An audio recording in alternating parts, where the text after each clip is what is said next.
Nunca imaginé que el día más silencioso de mi vida sería el funeral de mi esposo Ernesto. Después de 42 años de matrimonio, allí estaba yo, de pie junto a su ataúd, cuando mi celular vibró con un mensaje aterrador.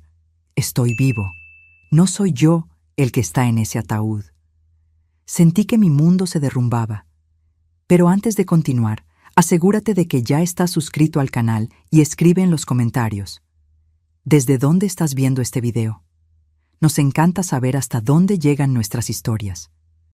Mi nombre es Margarita Morales y tengo 66 años.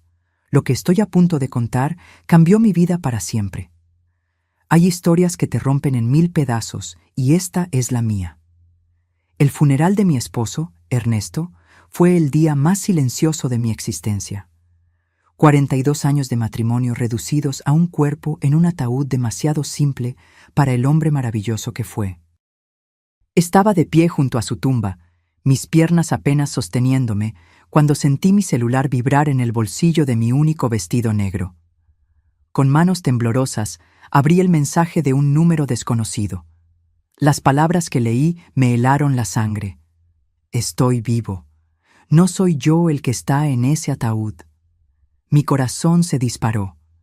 ¿Era una broma cruel? ¿Algún error? Mis dedos temblorosos teclearon. No puedo entender. ¿Dónde estás? La respuesta llegó de inmediato. No puedo decirlo. Me están vigilando.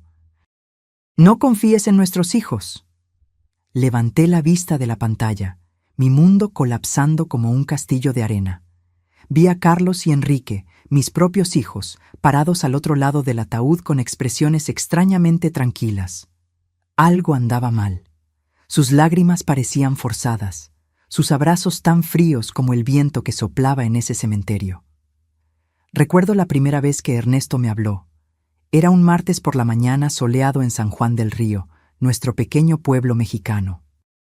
Yo caminaba hacia el mercado con mi vestido verde descolorido, llevando una cesta vacía que llenaría con lo poco que podía comprar para alimentar a mi madre enferma.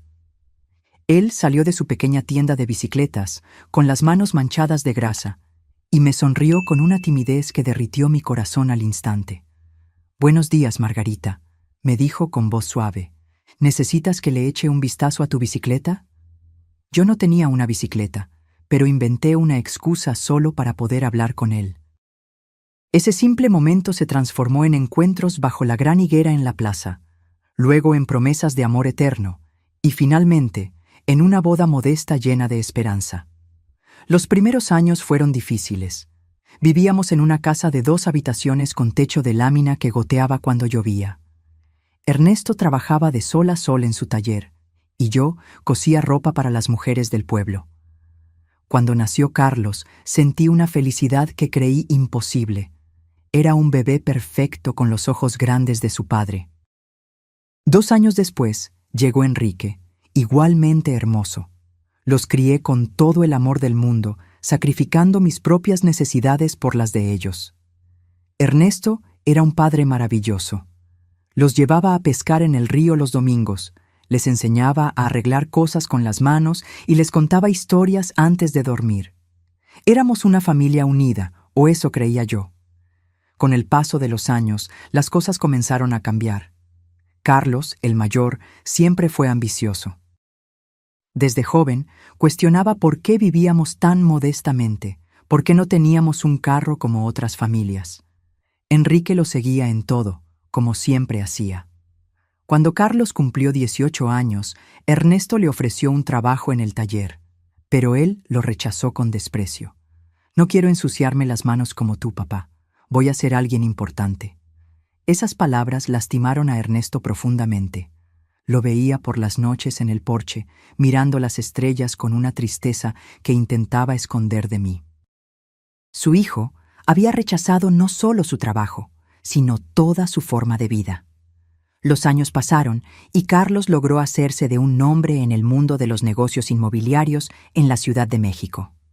Enrique lo siguió poco después. Ambos comenzaron a ganar dinero, mucho más del que Ernesto y yo jamás vimos. Al principio, yo estaba orgullosa. Mis hijos habían escapado de la pobreza. Pero poco a poco, esa alegría se transformó en tristeza.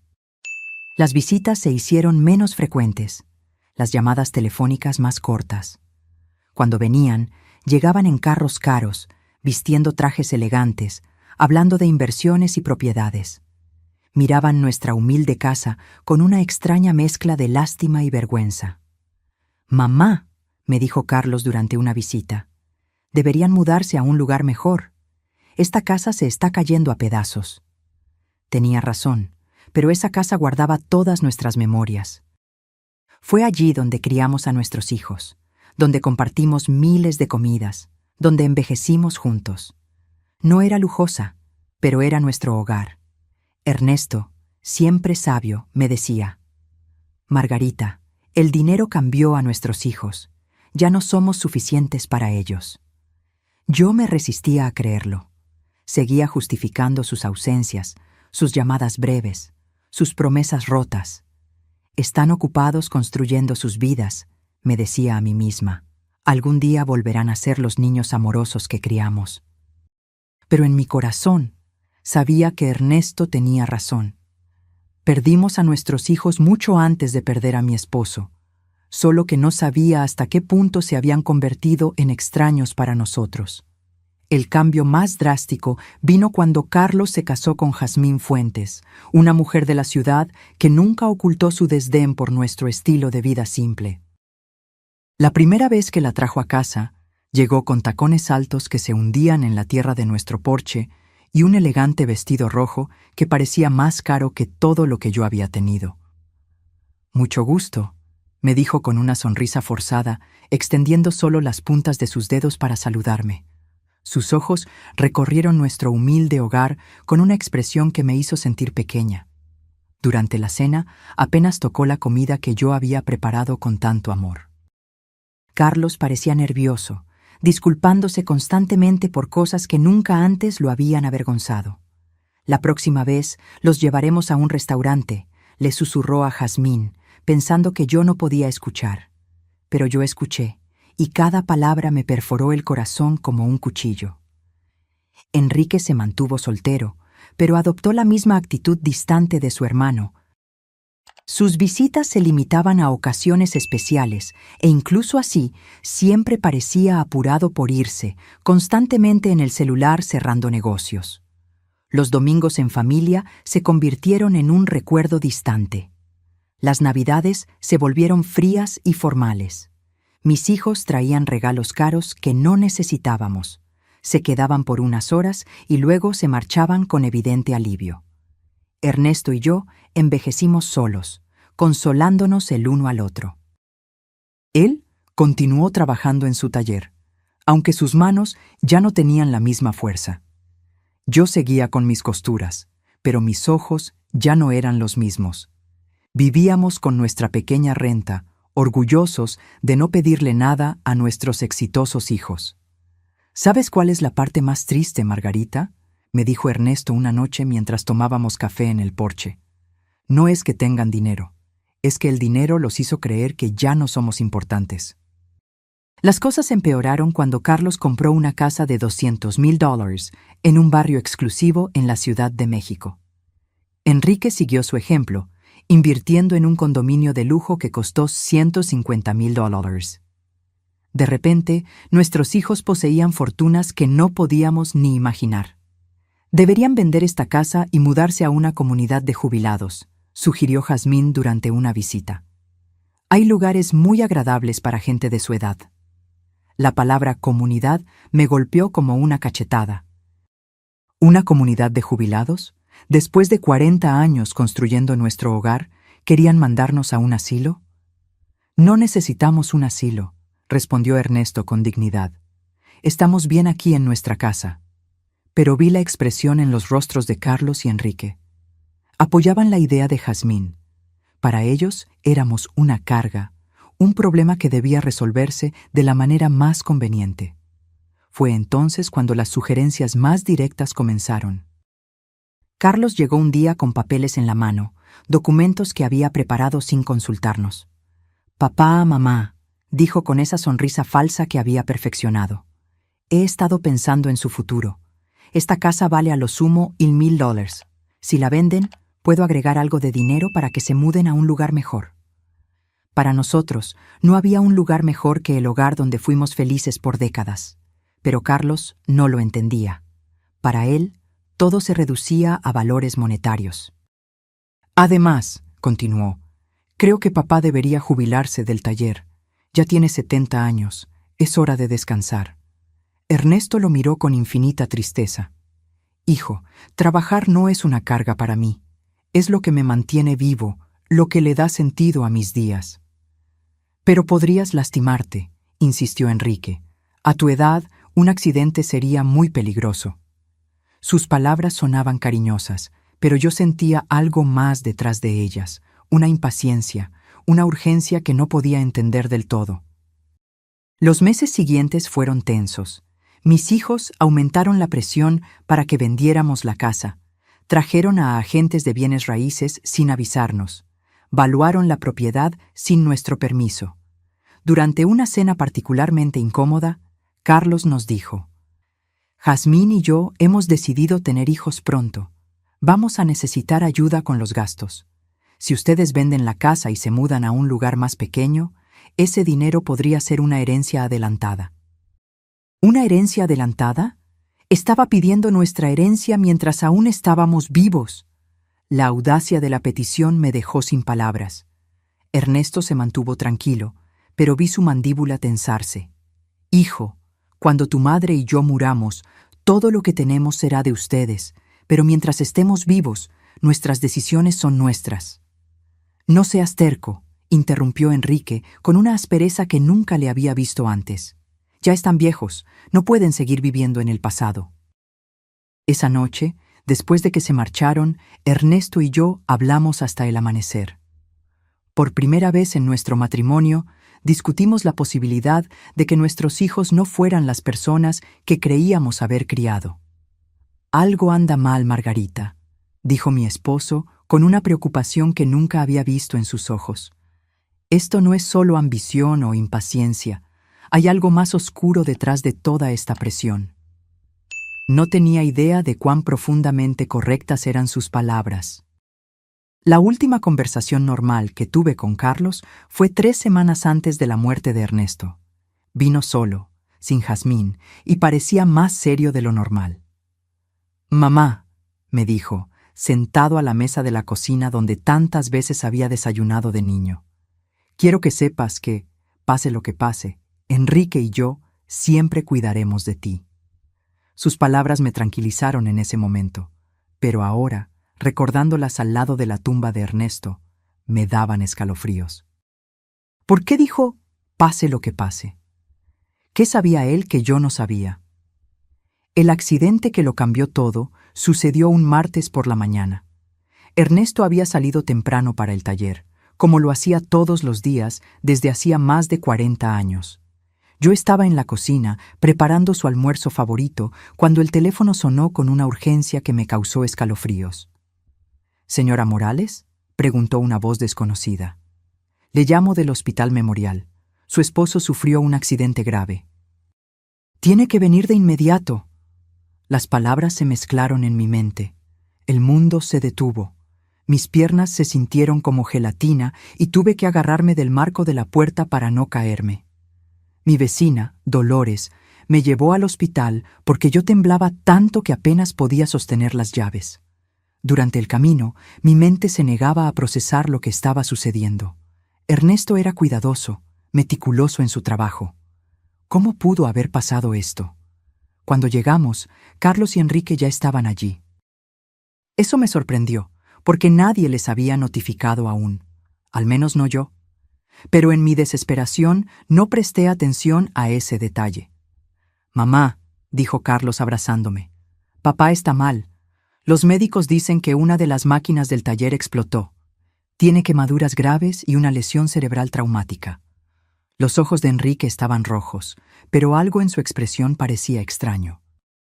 Parecía más nervioso que triste, como alguien esperando noticias importantes en lugar de alguien sufriendo por su padre. Cuando entré en esa sala de terapia intensiva, mi corazón se hundió. Ernesto estaba conectado a una docena de máquinas, con vendajes cubriendo la mayor parte de su rostro y brazos. Apenas lo reconocí. Su respiración era dificultosa, mantenida por máquinas que pitaban constantemente. Me acerqué a su cama y tomé su mano, la única parte de su cuerpo que parecía intacta. Ernesto, mi amor, estoy aquí. Todo va a estar bien. Te vas a recuperar como siempre lo haces. Por un momento sentí un leve apretón en mi mano.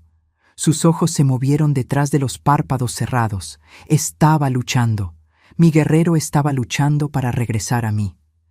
Los siguientes 3 días fueron los más largos de mi vida. Prácticamente viví en el hospital, durmiendo en las incómodas sillas de la sala de espera.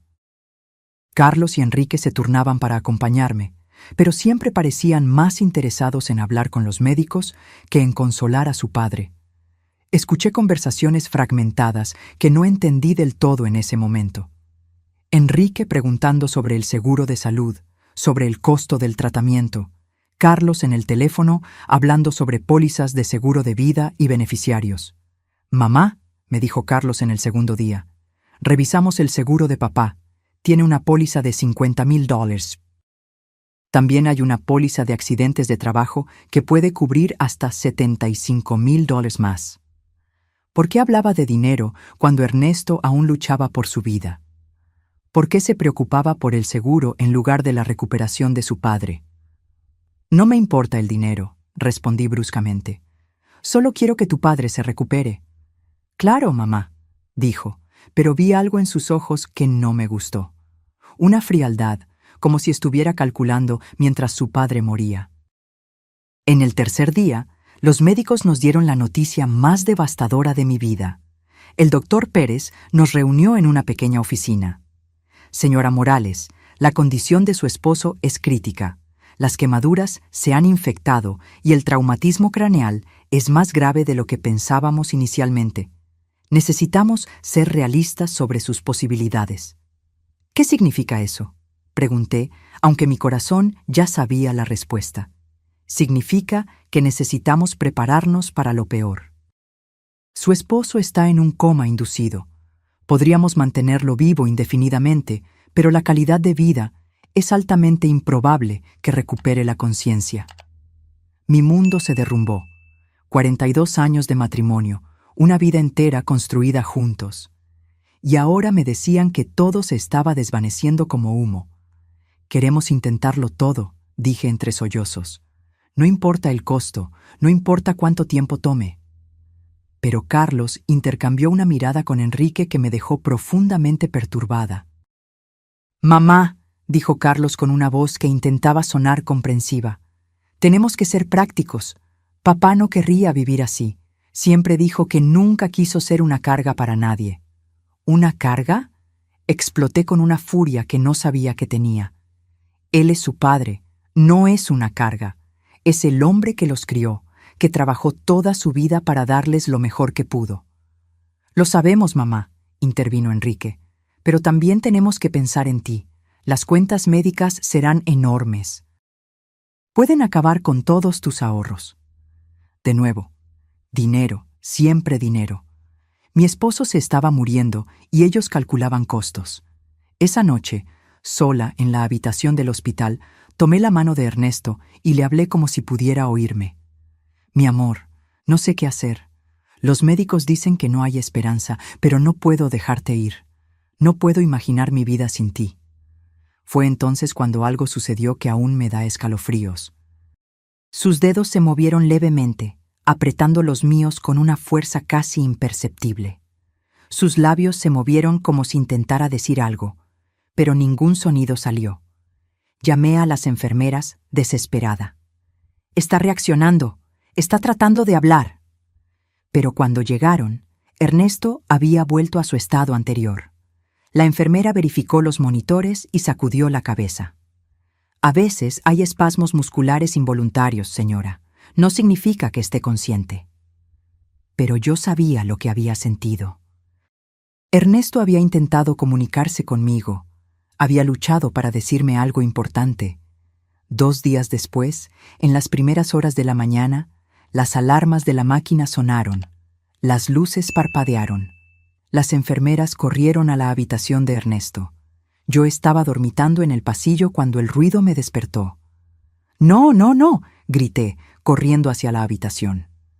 Los médicos trabajaron durante 40 minutos intentando resucitarlo, pero fue inútil. A las 4:37 de la mañana, Ernesto fue declarado oficialmente muerto. El dolor que sentí en ese momento era físico, como si me hubieran arrancado el corazón del pecho. Me derrumbé al lado de su cama, abrazando su cuerpo aún caliente, negándome a aceptar que se había ido para siempre. Carlos y Enrique llegaron al hospital 1 hora después de la muerte de su padre. Parecían preparados, como si hubieran estado esperando la llamada. Trajeron papeles, documentos y números de teléfono de funerarias. «Ya hablamos con la funeraria de San Juan del Río», me dijo Carlos mientras yo aún lloraba inconsolablemente. «Pueden recoger el cuerpo esta mañana». «También nos pusimos en contacto con el seguro», agregó Enrique. «El proceso de reclamación ya está en marcha». ¿Cómo podían ser tan eficientes, tan organizados, tan fríos apenas 1 hora después de perder a su padre? Algo andaba mal. Pero mi luto era tan intenso que no podía pensar con claridad.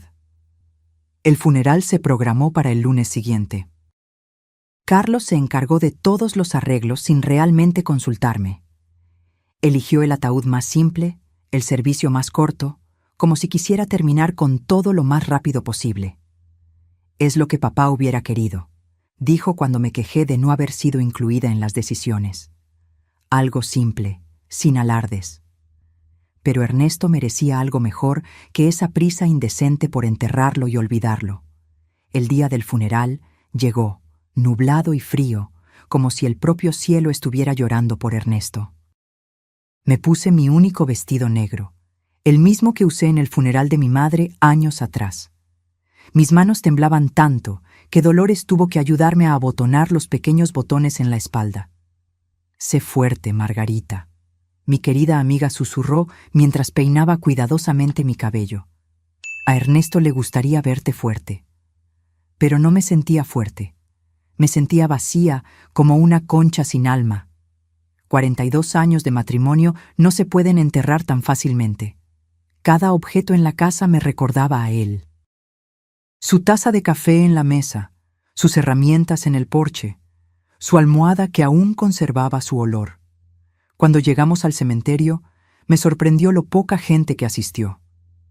Esperaba ver a más colegas de trabajo de Ernesto, más vecinos, más conocidos, pero éramos solo Carlos, Enrique, Jazmín, Dolores, yo y el pastor. «¿Dónde están los muchachos del taller?», le pregunté a Carlos. «No queríamos molestar a nadie», respondió rápidamente. Papá era una persona reservada. Hubiera preferido algo íntimo. Pero eso no era cierto. Ernesto amaba a su comunidad. Se preocupaba por sus vecinos. Él habría querido que vinieran a despedirse. ¿Por qué Carlos había decidido hacerlo todo tan secreto, tan apresurado?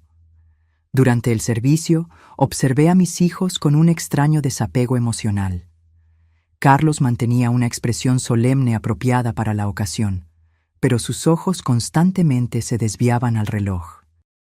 Enrique parecía inquieto, como si tuviera cosas más importantes que hacer.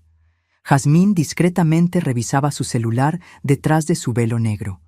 Así fue como se despidieron de su padre, con impaciencia y distracciones. Cuando llegó la hora de echar tierra sobre el ataúd, mis piernas se negaron a sostenerme. Dolores tuvo que apoyarme mientras yo sollozaba incontrolablemente.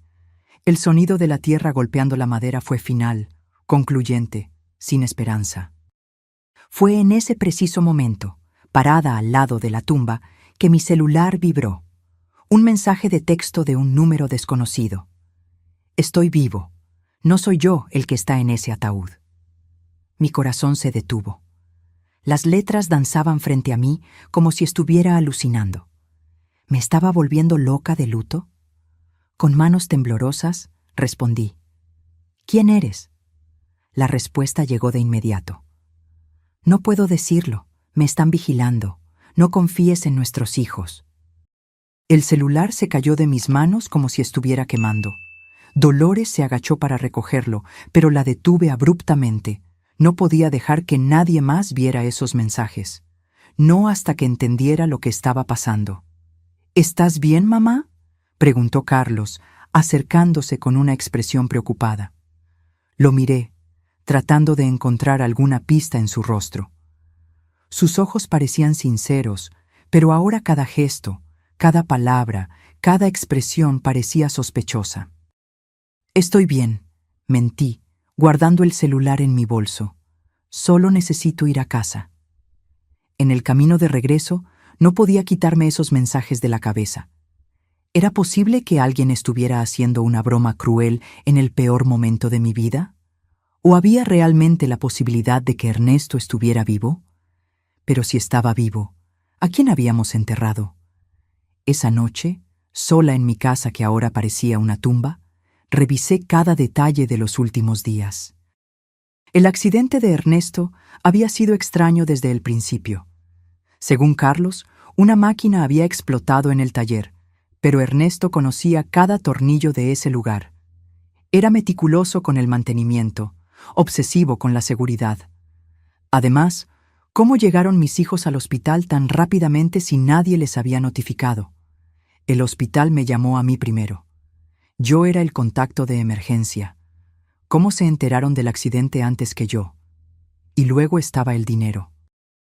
Desde el primer día, Carlos y Enrique habían hablado sobre pólizas de seguro y beneficiarios como si hubieran estado esperando este momento, preparándose para él. Decidí revisar los papeles de Ernesto. En su viejo escritorio de madera, él guardaba todos los documentos importantes en una caja de metal. Encontré la póliza de seguro de vida de $50,000 que Carlos había mencionado, pero había algo que no recordaba. La póliza había sido actualizada solo 6 meses antes, aumentando la cobertura de $5,000 a $50,000. ¿Por qué Ernesto había aumentado su seguro de vida? Nunca me había mencionado este cambio, y más importante, ¿quién había sugerido que lo hiciera? Seguí buscando y encontré algo aún más perturbador.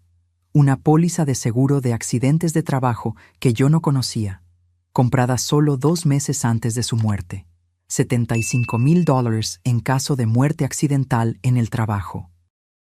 Una fortuna para una familia como la nuestra, pero también una fortuna lo suficientemente tentadora para alguien sin escrúpulos. Mi celular vibró de nuevo. Otro mensaje del mismo número desconocido. Revisa la cuenta bancaria. Ve quién ha estado moviendo dinero. Esta vez no dudé. Esta persona, quienquiera que fuera, sabía demasiado para ser un bromista. Sabía sobre el seguro, sabía sobre mis hijos, sabía detalles que solo alguien muy cercano a nosotros podía saber. Al día siguiente, fui al banco donde Ernesto y yo teníamos nuestra cuenta desde hacía 30 años. La señora Juárez, la gerente que nos conocía desde hacía años, me saludó con sinceras condolencias. Margarita, lo siento mucho por Ernesto. Él era un buen hombre. Gracias, señora Juárez. He venido a revisar nuestras cuentas. Necesito entender nuestra situación financiera. Ella me mostró los estados de cuenta de los últimos 6 meses. Lo que vi me heló. En los últimos 3 meses se habían hecho grandes retiros de nuestra cuenta de ahorros. $1,000 en enero, $3,000 en febrero, $4,000 en marzo. Dinero que yo no sabía que se había movido. ¿Quién autorizó estos retiros?, pregunté, con la voz temblorosa. Su esposo vino personalmente, explicó la señora Juárez. Dijo que necesitaba el dinero para reparaciones en el taller, pero yo me encargaba de las cuentas de la casa. Sabía exactamente cuánto dinero teníamos y en qué lo gastábamos. Ernesto nunca había mencionado reparaciones costosas en el taller. ¿Tiene las firmas de esos retiros?, pregunté. Ella me mostró los recibos. En efecto, parecía la firma de Ernesto, pero algo en la caligrafía parecía extraño. Era demasiado temblorosa, demasiado incierta para su letra generalmente firme y clara. «Señora Juárez», pregunté con el corazón acelerado, ¿vino solo a hacer estos retiros o había alguien con él? Pensó por un momento. Ahora que lo menciona, creo que vino con uno de sus hijos 1 o 2 veces. Carlos, creo. Dijo que estaba ayudando a su padre con el papeleo porque a Ernesto le costaba leer documentos sin sus anteojos. Carlos, mi hijo, había estado involucrado en retiros de dinero que yo desconocía, usando los ojos cansados de su padre como excusa. Pero Ernesto veía perfectamente bien con sus anteojos, que nunca se quitaba durante el día. Esa tarde, mientras miraba los recibos del banco una y otra vez, recibí otro mensaje. El seguro fue idea de ellos. Convencieron a Ernesto de que necesitaba más protección para ti. Fue una trampa. Ya no podía negar la evidencia que se acumulaba. Las pólizas de seguro misteriosamente aumentadas, los retiros de dinero no autorizados, la presencia de Carlos en transacciones que yo desconocía, su sospechosa eficiencia en organizar el funeral, su frialdad durante la agonía de su padre.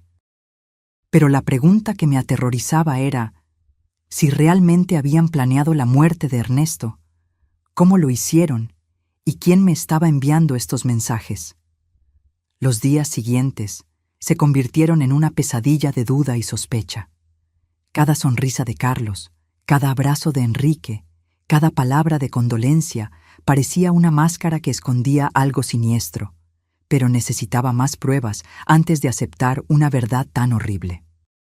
Mi celular continuó recibiendo mensajes del número misterioso. Ve al taller de Ernesto. Busca en su escritorio. Hay cosas que no has visto.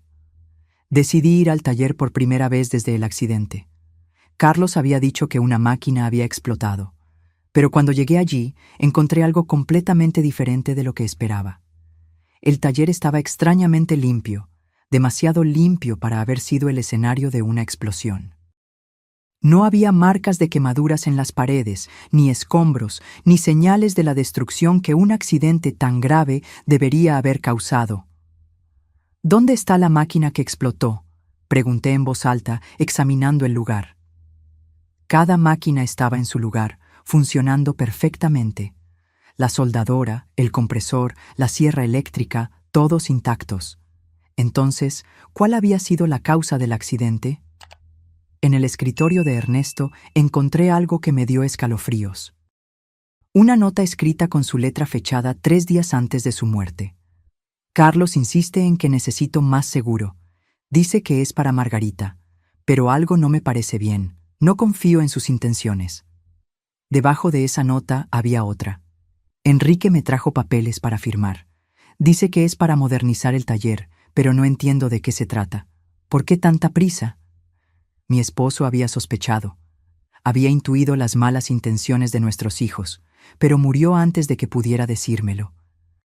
Seguí buscando y encontré un sobre sellado con mi nombre. Lo abrí con manos temblorosas. Era una carta de Ernesto. Mi querida Margarita, si estás leyendo esto, significa que algo me ha pasado. En los últimos meses he notado cambios extraños en Carlos y Enrique. Están muy interesados en nuestro dinero, en el seguro, en que vendamos la casa. Jazmín está ejerciendo mucha presión sobre ellos. Ayer, Carlos me dijo que debería preocuparme más por mi seguridad, porque a mi edad, cualquier accidente podría ser fatal. No sé por qué, pero esas palabras sonaron como una amenaza. Te amo, Margarita. Si algo me sucede, no confíes ciegamente en nadie, ni siquiera en nuestros hijos. La carta se cayó de mis manos. Ernesto había presentido su propia muerte. Había visto las señales que yo, ciega por el amor materno, había ignorado. Esa noche, Carlos vino a visitarme. Llegó con una botella de vino y una sonrisa que ahora parecía completamente falsa. «Mamá, he estado pensando en tu futuro», dijo, sirviéndose un vaso sin preguntar si yo quería. «El dinero del seguro ya está en proceso. Serán 125,000. «¿Cómo sabes la cantidad exacta?», pregunté, fingiendo inocencia. «Bueno, yo ayudé a papá con el papeleo del seguro. Quería asegurarse de que tendrías suficiente dinero para vivir cómodamente». Una mentira. Ernesto nunca quiso aumentar el seguro. Según su propia nota, había sido presionado por Carlos. «¿Y qué crees que debería hacer con ese dinero?», pregunté, observando cuidadosamente su reacción. Sus ojos se iluminaron con un brillo que me dio escalofríos.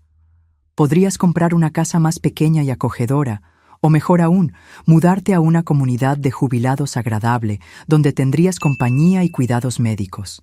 Enrique y yo podríamos manejar tu dinero para que rinda más. ¿Manejar mi dinero? La audacia. Solo queremos cuidarte, mamá. A tu edad es fácil ser engañada o tomar malas decisiones financieras. Nosotros sabemos de inversiones, de negocios.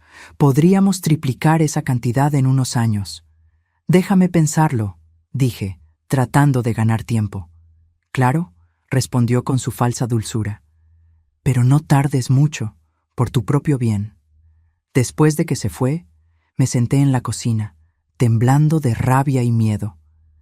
Mis propios hijos no solo asesinaron a su padre, sino que ahora planeaban robarme todo lo que me quedaba. Esa noche, mi celular vibró con un mensaje más largo que los otros. Margarita, soy Steven Ramírez, un detective privado. Ernesto me contrató 3 semanas antes de morir porque desconfiaba de Carlos y Enrique. Lo envenenaron con metanol mezclado en su café de la mañana. Tengo evidencia de audio de sus conversaciones, planeándolo todo. Mañana, a las 3 de la tarde, ve al café de la esquina. Siéntate en la mesa del fondo. Estaré allí. Finalmente, sabría quién me estaba enviando esos mensajes y, más importante, tendría las pruebas necesarias para obtener justicia por la muerte de mi esposo. Pero también sabía que no tenía mucho tiempo. Carlos y Enrique habían revelado sus intenciones. Si no actuaba rápido, terminaría encerrada en un asilo mientras ellos gastaban el dinero que le costó la vida a Ernesto. La guerra había comenzado. Y aunque era una mujer de 66 años contra 2 hombres despiadados, tenía algo que ellos no tenían: la verdad. Y la verdad, tarde o temprano, siempre encuentra la manera de salir a la luz. El día siguiente llegó cargado de nerviosismo y expectación. Me vestí con cuidado, eligiendo mi vestido morado más serio. A las 2:30 de la tarde, caminé hacia el café con pasos decididos, pero cautelosos. Cada sombra parecía sospechosa. Cada persona en la calle podría ser un espía enviado por mis hijos. El café estaba moderadamente lleno. Fui directamente a la mesa del fondo, como se me indicó. Pedí un té de manzanilla y esperé, con las manos temblando levemente sobre la mesa de madera desgastada. Exactamente a las 3 en punto, un hombre de 50 años se acercó a mi mesa.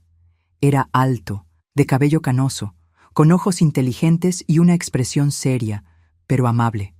Llevaba una carpeta marrón debajo del brazo. «¿Señora Morales?», preguntó en voz baja. Asentí, aún sin confiar en mi voz. «Soy Steven Ramírez». Lamento su pérdida. Ernesto era un buen hombre. Se sentó y puso la carpeta sobre la mesa. Antes de mostrarle lo que tengo, necesito que sepa que lo que está a punto de escuchar y ver será muy doloroso. ¿Está lista? Me he estado preparando desde que recibí su primer mensaje. Respondí con una firmeza que no sabía que tenía. Steven abrió la carpeta y sacó una pequeña grabadora de voz. Ernesto vino a verme hace un mes. Estaba preocupado por el comportamiento de sus hijos. Me contrató para investigarlos discretamente. Apretó el botón de reproducir. La voz de Ernesto, tan familiar y querida, llenó el pequeño espacio entre nosotros. «Steven, necesito que sepas que si algo me sucede, no será un accidente. Carlos y Enrique me han estado presionando para que aumente mi seguro de vida. Ayer, Carlos me trajo papeles. Dijo que era para proteger mejor a Margarita. Pero cuando los leí, me di cuenta de que también había cláusulas que los beneficiaban directamente. Mi corazón se aceleró. Escuchar la voz de Ernesto era como tenerlo de vuelta por unos minutos, pero sus palabras confirmaban mis peores sospechas. La grabación continuó. Enrique ha estado haciendo preguntas extrañas sobre mi rutina diaria. ¿Qué como para desayunar? ¿A qué hora salgo de casa? Si Margarita viene al taller conmigo. Dice que es por preocupación, pero algo en la forma en que pregunta me inquieta. Steven pausó la grabación. Esta conversación fue 3 semanas antes de su muerte, pero tengo algo más reciente. Reprodujo otra grabación, esta vez con la voz de Carlos por teléfono. No, no podemos esperar más. El viejo está empezando a sospechar. Ayer me preguntó por qué estaba tan interesado en su seguro. Sí, ya tengo el metanol. Funciona perfectamente porque los síntomas se parecen a un ataque al corazón o un derrame cerebral. No, la madre no será un problema. Después de que papá muera, estará tan devastada que podemos hacer lo que queramos con ella. Las lágrimas comenzaron a rodar por mi rostro. Era la voz de mi hijo, de mi propio hijo, planeando fríamente el asesinato de su padre. Hay más, dijo Steven suavemente. Esta grabación es del día anterior a la muerte de Ernesto. Una nueva grabación comenzó. Esta vez era Enrique conversando con alguien. Todo listo.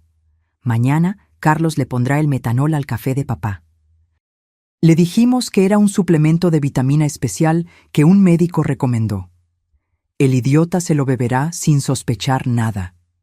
Los síntomas comenzarán con mareos y confusión, luego pérdida de la visión, convulsiones, coma. Los médicos pensarán que es un derrame cerebral o un ataque al corazón. Cuando se den cuenta de que es envenenamiento, será demasiado tarde. Mi mundo se derrumbó por completo.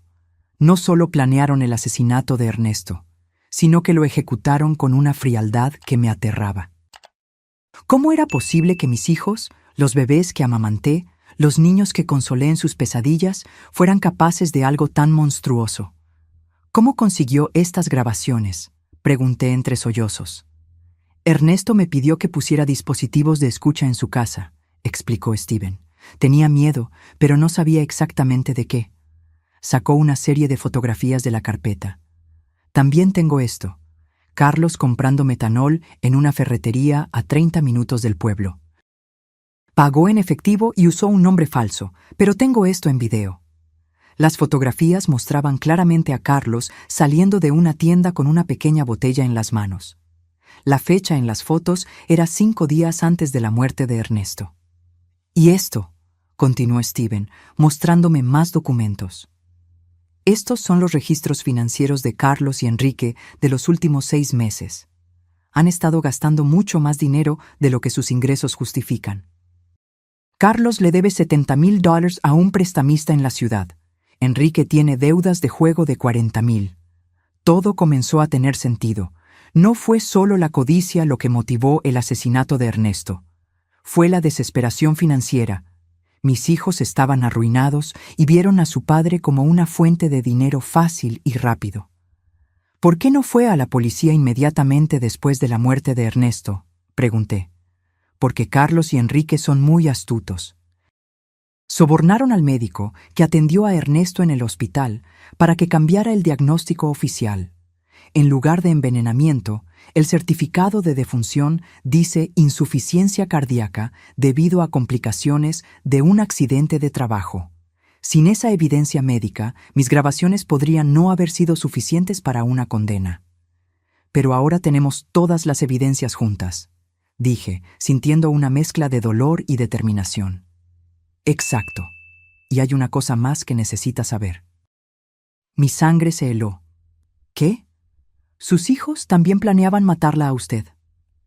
Steven reprodujo una última grabación con las voces de Carlos y Enrique juntos. Después de que tengamos el dinero del seguro de papá, también tenemos que deshacernos de mamá, dijo Carlos. No podemos arriesgarnos a que sospeche o a que alguien le meta ideas en la cabeza. ¿Cómo?, preguntó Enrique. Lo mismo que con papá. Pero esta vez podemos hacer que parezca un suicidio por depresión. Una viuda que no puede vivir sin su esposo. Nadie lo cuestionaría. Y con el dinero seríamos los únicos herederos. Todo sería nuestro. La casa, los ahorros, el dinero del seguro, casi $200,000 en total. La grabación se detuvo. Yo temblaba incontrolablemente. Mis hijos no solo asesinaron a su padre, sino que también planeaban asesinarme a mí, todo por dinero. Señora Morales, dijo Steven suavemente.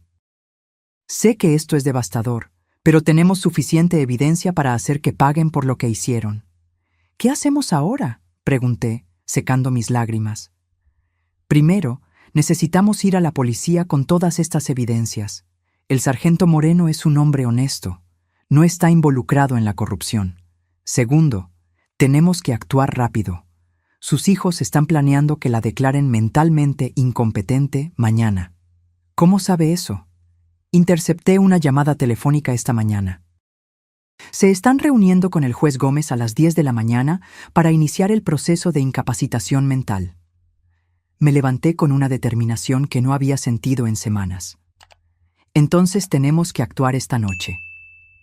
Esa misma noche, Steven y yo fuimos directamente a la estación de policía.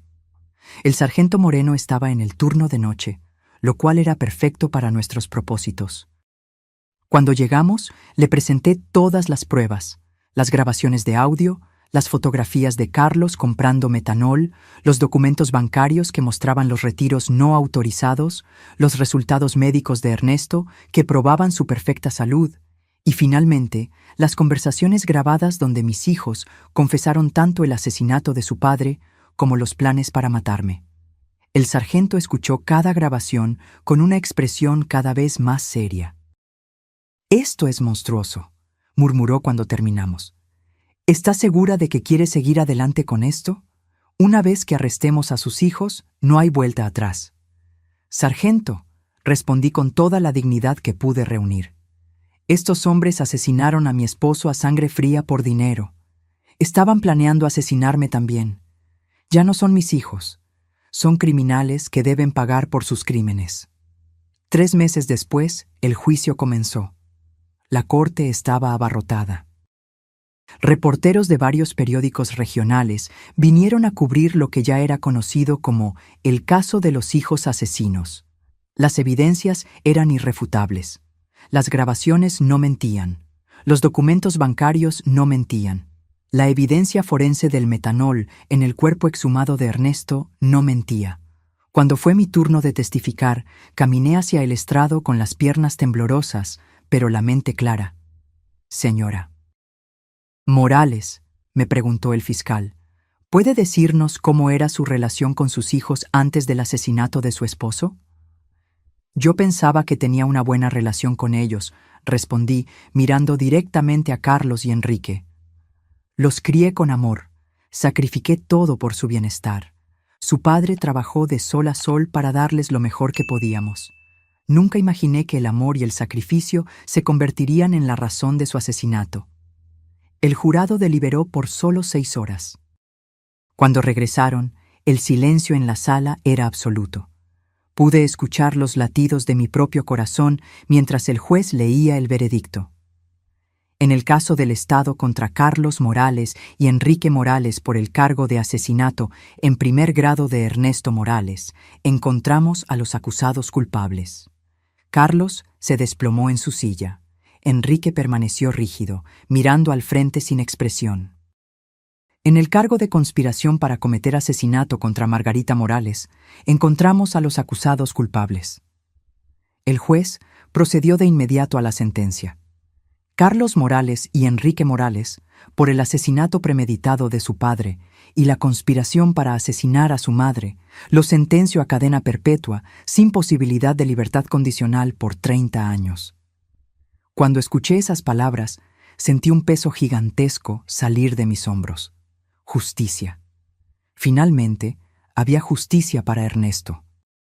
Hoy, 2 años después del juicio, vivo pacíficamente en mi pequeña casa. Convertí el taller de Ernesto en un jardín donde cultivo flores para llevar a su tumba todos los domingos. Steven se ha convertido en un amigo cercano, visitándome regularmente para asegurarse de que estoy bien. A veces los vecinos me preguntan si extraño a mis hijos. La respuesta es complicada. Extraño a los niños que eran, pero esos niños murieron mucho antes que Ernesto. Los hombres en los que se convirtieron no eran mis hijos. Eran extraños que compartían mi sangre, pero no mi corazón. He aprendido que la verdadera familia no se define por la sangre, sino por el amor, la lealtad y el respeto mutuo. Ernesto fue mi verdadera familia durante 42 años. Los amigos que me apoyaron durante el juicio son mi familia ahora. La justicia no trajo a Ernesto de vuelta, pero me dio paz. Y en las noches tranquilas, cuando me siento en el porche donde tantas veces tomamos café juntos, juro que puedo sentir su presencia, orgulloso de mí por haber sido lo suficientemente fuerte para hacer lo correcto, incluso si eso significaba perder a mis hijos para siempre. 5 años después de ese terrible día en el cementerio, fundé la Fundación Ernesto Morales para víctimas de crímenes familiares, usando el dinero del seguro para ayudar a otras personas que han pasado por tragedias similares. Ninguna cantidad de dinero podría traer de vuelta a mi esposo, pero cada persona que ayudamos es una pequeña victoria contra la oscuridad que casi me consume. Como le dije a una joven que vino a buscar ayuda la semana pasada, la familia no es una excusa para el crimen. El amor con límites es el amor verdadero, y nunca, jamás, es demasiado tarde para buscar justicia, no importa quién sea el culpable. Ahora, si te gustó esta historia, haz clic en el próximo video que aparece en la pantalla, porque en él hay una historia de traición y giros como nunca antes has visto.